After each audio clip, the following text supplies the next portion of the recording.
It's such a big mess, but it doesn't help, does it, when you've got people in positions of power and influence like the Victims Commissioner, coming out so decidedly on one side of a polarised narrative. That isn't responsible at all. It's very dangerous.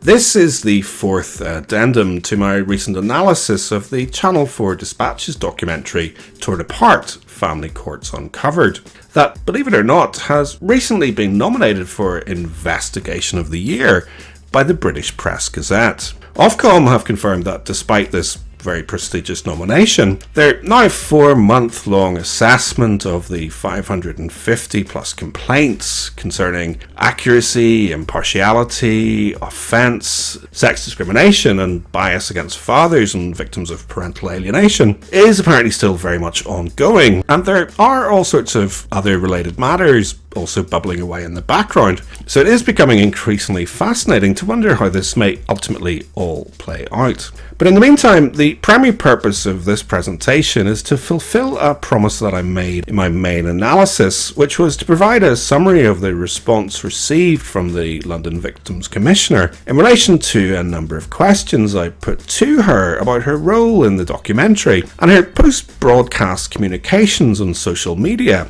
alleging abuse and the propagation of extremist beliefs. Predictably, I have yet to receive any especially satisfactory or substantive response to my query, but as we have by now progressed well past the Commissioner's own self-imposed 20 working days deadline for reply, I figured that now is as good a time as any to fulfill my promise. And significantly, upon close examination, the one actual piece of correspondence that I have actually received from the Commissioner's office did include some significant information that, at least in my humble subjective opinion, says something significant about the level of regard that she appears to afford a certain class of victim that she's paid handsomely out of the patriarchal public purse to work alongside. So, while we're on the subject, let's talk about that as well.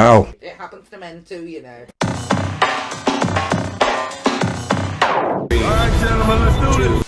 Yeah. I met with her along with other people, and it's quite a good hour and a half meeting.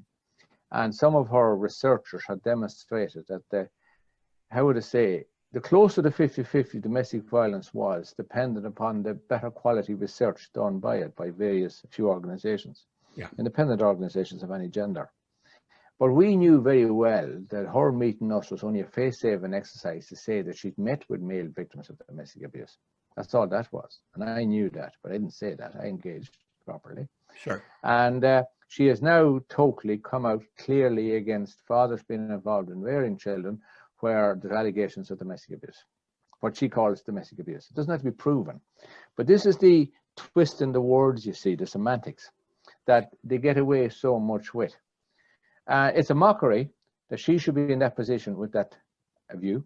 So, for the uninitiated, the London Victims Commissioner is a public role within the London Mayor's Office for Policing and Crime, or MOPAC for short. MOPAC are responsible for delivering the Mayor's police and crime strategy for London, and the Victims Commissioner's role is to work alongside victims, amplifying their voice and promoting their interests throughout the criminal justice system journey, with agencies from police to judiciary, to ensure the victims' voice is heard and lessons learned from their experiences are used to inform and shape practices, policies, services and provision. Claire Waxman, current salary £100,000 per annum pro rata, is the first person to fulfil this relatively new position, first appointed in 2017. Although they do very often seem to sing from exactly the same hymn sheet, she is not to be confused with the Domestic Abuse Commissioner for England and Wales, current salary somewhere between £108,000 and £140,000 per annum pro rata, and the Victims Commissioner for England and Wales,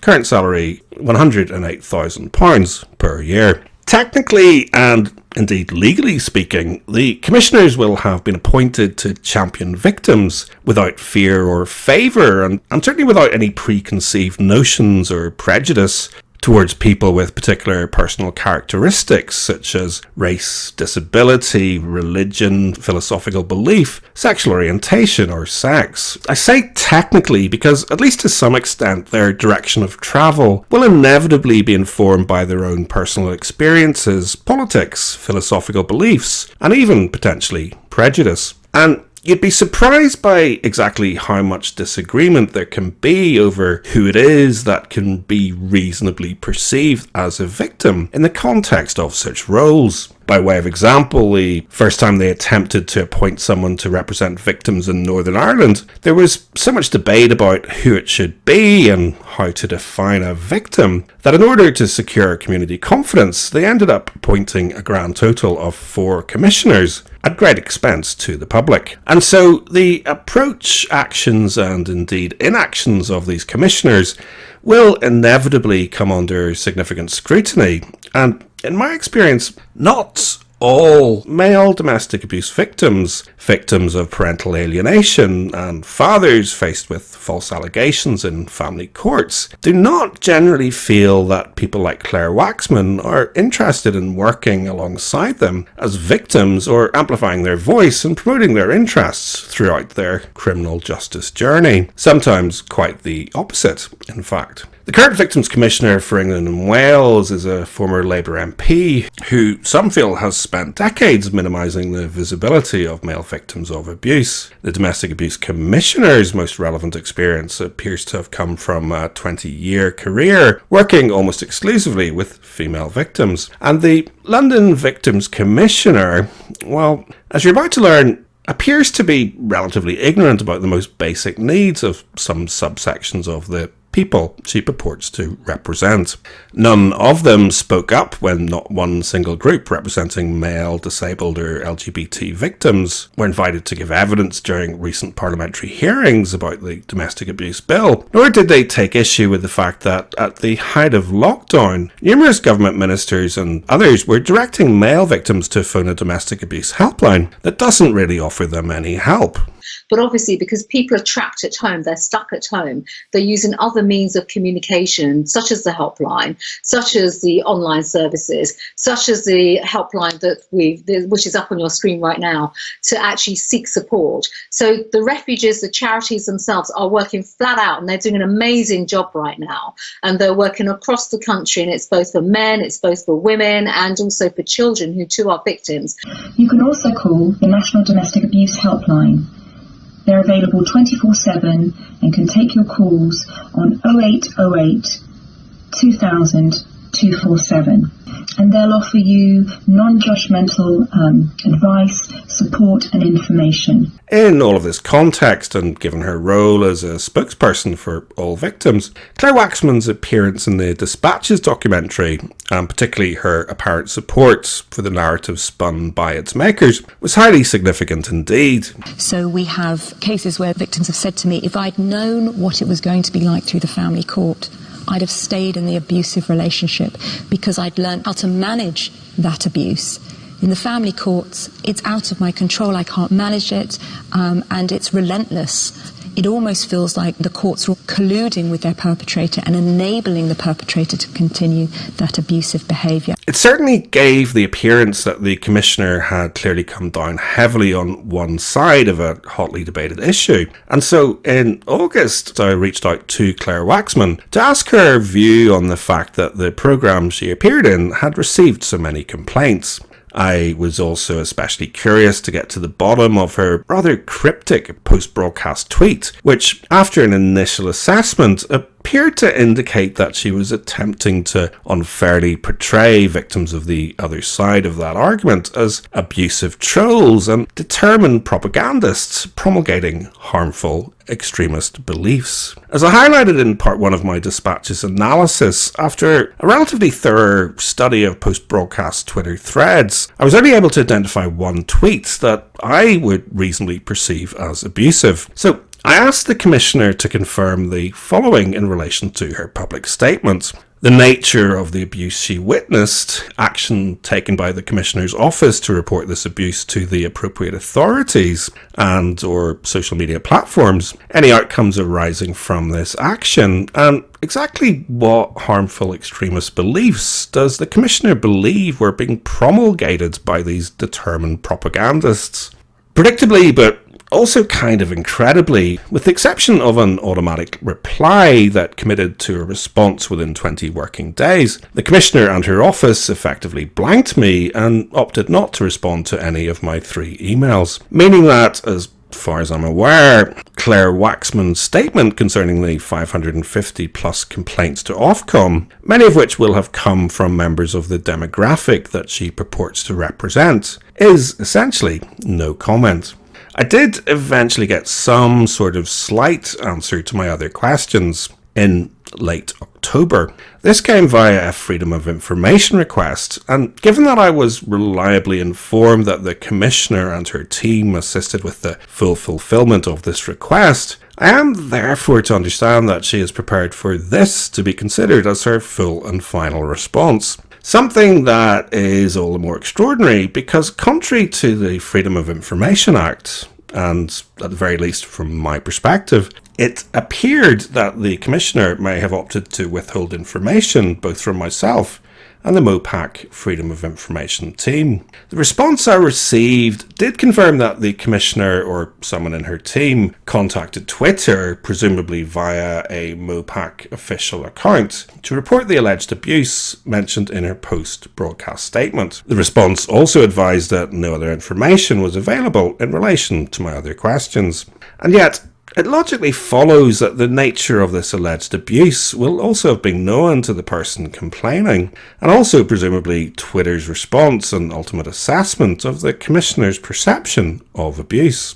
Granted, it may technically fall outside the scope of a specific Freedom of Information inquiry, but the Commissioner also personally, presumably, knows the meaning of her claim, again communicated via an official MOPAC account, that the alleged abusers were promulgating harmful extremist beliefs. And I am therefore left to conclude that the fact that she was unable or perhaps unprepared to clarify the meaning of such a loaded statement essentially says all there needs to be said about its ultimate credibility. For one thing, and despite her office's proximity to Scotland Yard, these clearly weren't the sort of harmful extremist beliefs that needed to be forwarded to the police. During the Dispatches documentary, the Commissioner had been at great pains to emphasise the importance of regulating expert witnesses in order to ensure that they face some sort of accountability and potential penalty from their peers if their service failed to meet a reasonable professional standard.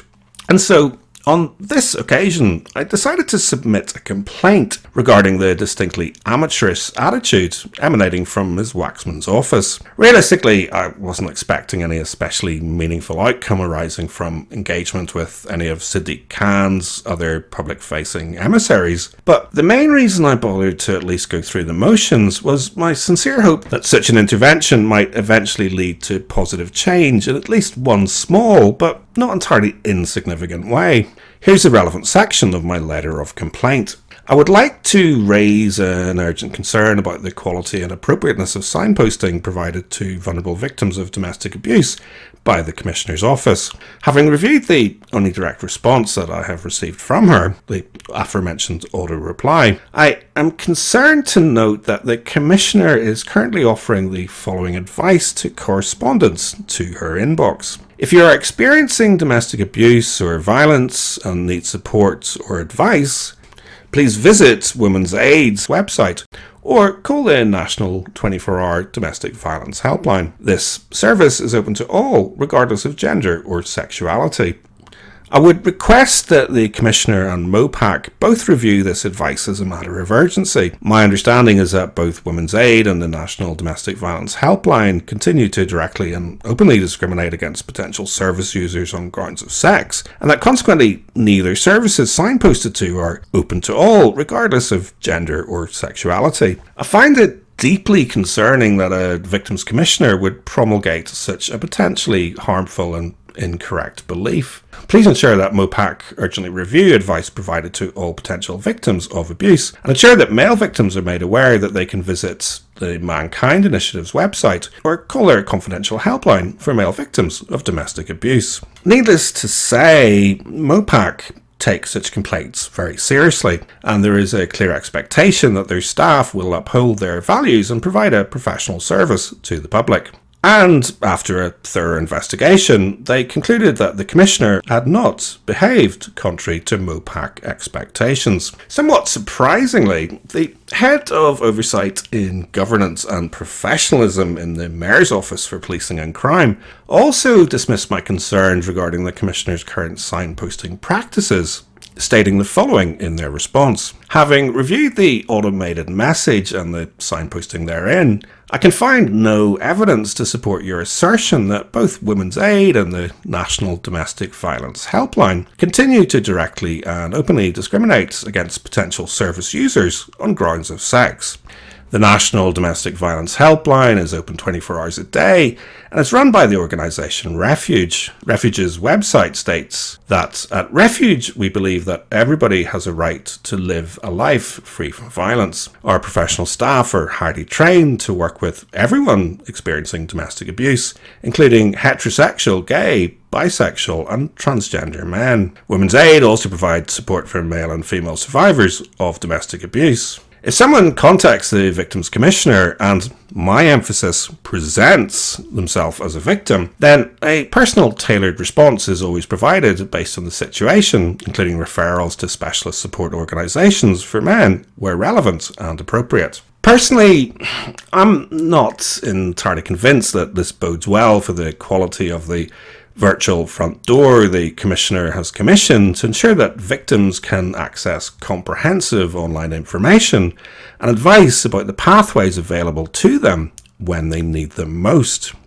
But in all fairness to the Head of Oversight in Governance and Professionalism in the Mayor's Office for Policing and Crime, current salary between £67,000 and £75,000 per annum, and after waiting in a queue for almost an hour where a recorded message repeatedly kept asking me to bear in mind that it may take some time for me to receive assistance because the service I was calling supports women going through difficult situations, I eventually got through to a very pleasant and helpful helpline operator who confirmed that although they generally refer male callers to an alternative and separate service run by an entirely different charity, the National Helpline for Victims of Domestic Violence does now provide emotional support and advice to male callers.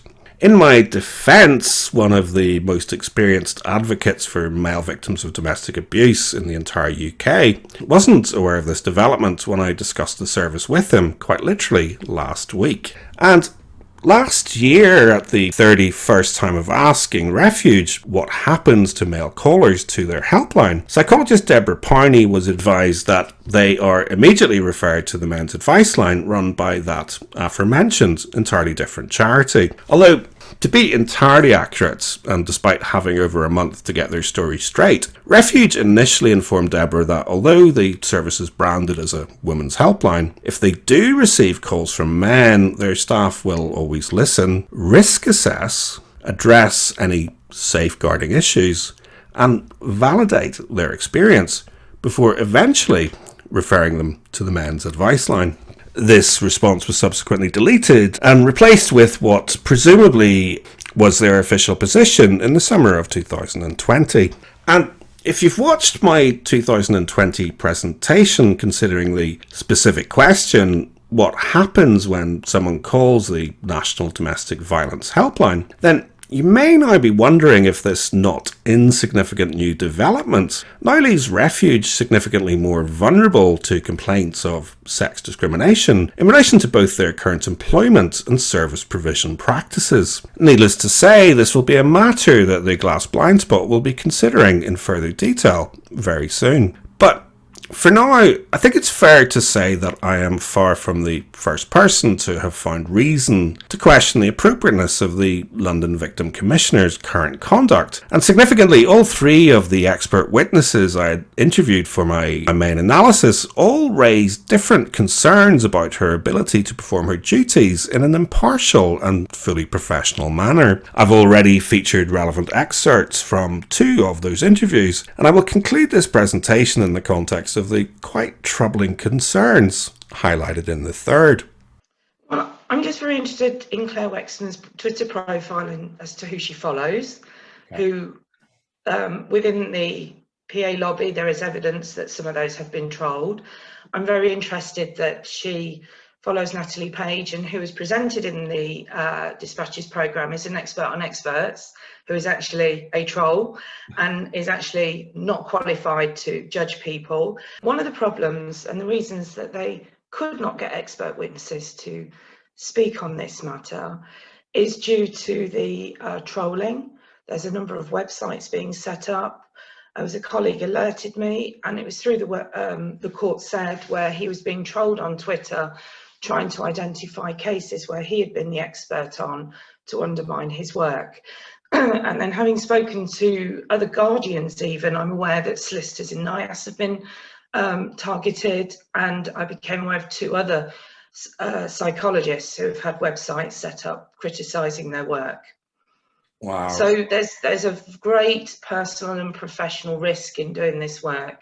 And it isn't about unaccredited experts, as portrayed by Claire Waxman. It's actually about experts who, if they give the opinion that one of the parents doesn't like, they actually risk, the personal and professional trolling websites, numerous complaints. Earlier this year, I reached out to one of the alleged uncredited experts mentioned by Ms. Waxman in the hope that I could include her testimony in my main analysis of the claims made by Dispatches and the London Victims Commissioner. For a number of reasons, it wasn't possible to secure an interview with psychotherapist Karen Woodhall within the time period I was working to, but significantly, she did indicate that she was pursuing a complaint specifically against the London Victims Commissioner. And in September, she advised me of the following. I am pursuing a complaint against the London Victims Commissioner for her support of these women, one of whom we took legal action against last year after she made false claims about me.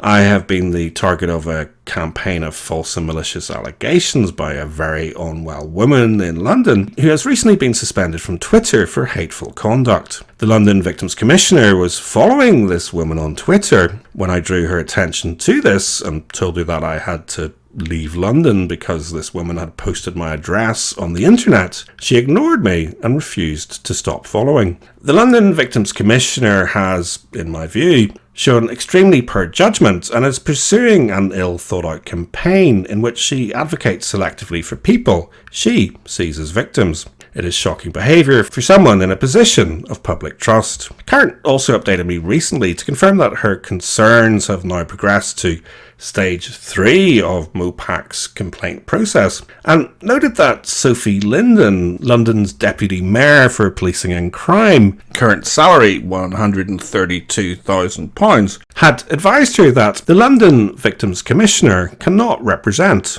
all victims, which I guess is progress of a sort. Karen aims to ultimately demonstrate how Claire Waxman should be upholding her job description, and if necessary is prepared to progress the matter to a judicial review or to the public sector ombudsman. So again, watch this space. So there we go. In conclusion, there appear to be a significant number of people with not insignificant concerns about the credibility and professionalism of the star expert witness that Dispatches used to promote a narrative about rogue and unregulated parties infiltrating family court systems for the purpose of engineering or influencing potentially very dangerous outcomes. I'm sure you'll agree that irony is rarely in short supply when it comes to such matters. Hopefully in the new year I will be in a position to report even more about the goings on behind the scenes in the lead up to and aftermath of the whole Dispatches debacle, and I will obviously commit to a final addendum documenting Ofcom's ultimate finding whenever that eventually appears.